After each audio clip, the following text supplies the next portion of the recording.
Now, welcome back to the final lap of our discussion today. We're still looking at the fate of illegal immigrants or poor immigrants in the United Kingdom in the face of the new Prime Minister's decree, or rather, not decree, position that rough sleeping must be put to an end in the United Kingdom.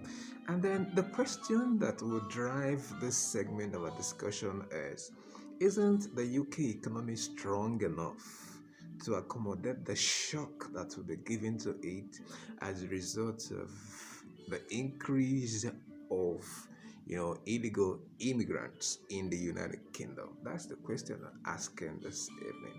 Because the United Kingdom is one of the strongest economies of the world that could take any kind of shock, as a result of population increase, or as long as those people are not doing uh, wrong things, involved in crime and criminality, or in any way trying to perpetrate evil. All right, I think that the UK economy is strong enough to accommodate, or receive more individuals from different countries who want to settle, in the United Kingdom. Probably, all right, because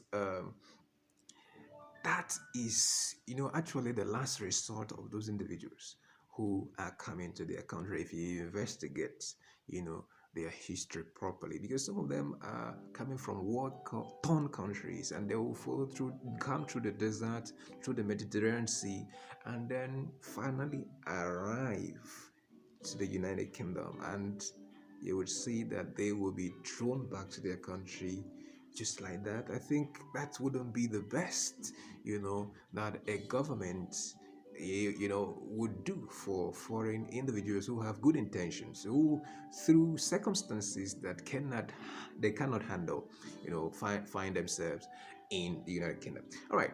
So that brings us to the issue of asylum seekers. All right, in the United Kingdom, does it mean that the UK has an unfriendly policy for foreign nationals who want to, start a new life in the United Kingdom?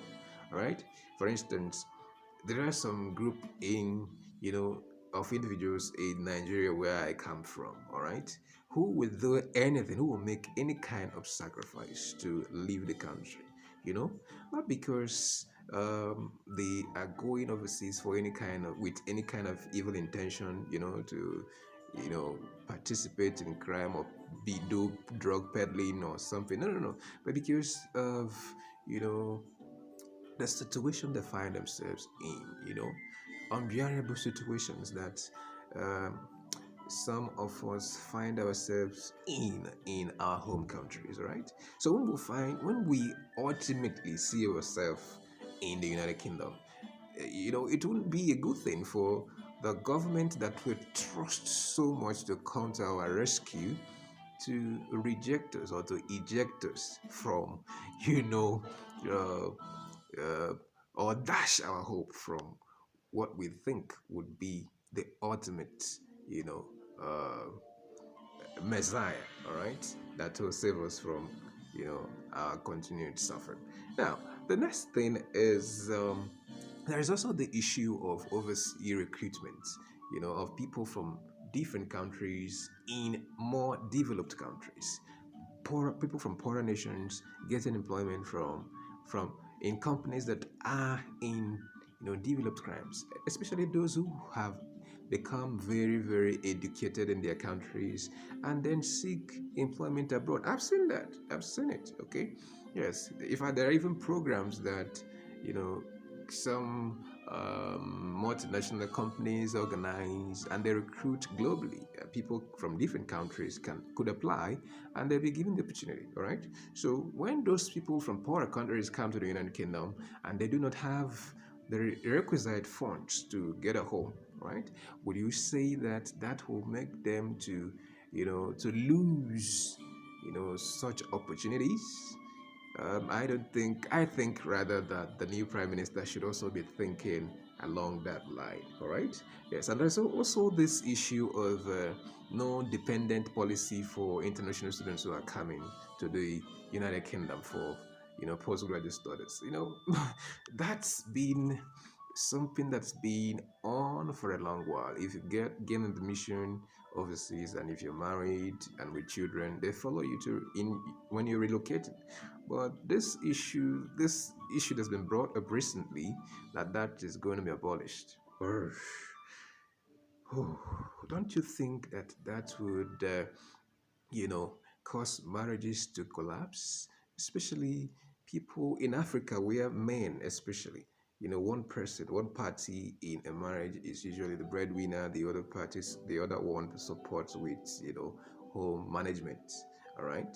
If the breadwinner gains admission, all right, and is about to travel, wouldn't you think, don't you think rather that will, automatically lead to the collapse of that marriage, because those in the home country wouldn't be able to fend for themselves. It's actually the one who is traveling, who is taking care of them, paying the bills. So that's why I think that when you say that no dependent should follow, a postgraduate student who is traveling to the United Kingdom for further studies, I don't think that's, would be something, that will help individuals who are coming to the United Kingdom. And finally, for today, there's also this issue of a reduced visa duration for, you know, students who have finished their studies in the United Kingdom. I have always said it when we started this discussion today that, you know, the prime minister should be considerate when you're dealing out these new policies. You should be considerate, because people wouldn't ordinarily want to come to the United Kingdom for further studies if they are comfortable in their home countries. They are coming because that's a rescue. That's the way of coming out, escape from suffering, escape from a kind of life that they don't want to live. So, Mr. Prime Minister, please, when you are making this, we will want you to reconsider your stand, you know, on these policies that you have set, stipulated that migrants that are coming to the United Kingdom are going to abide by. All right, this is where we're going to be drawing the curtain today. My name is MC Lekelegi York. I forgot you Amos, and this is It's Miss TV. We promise to be back next weekend. Stay blessed.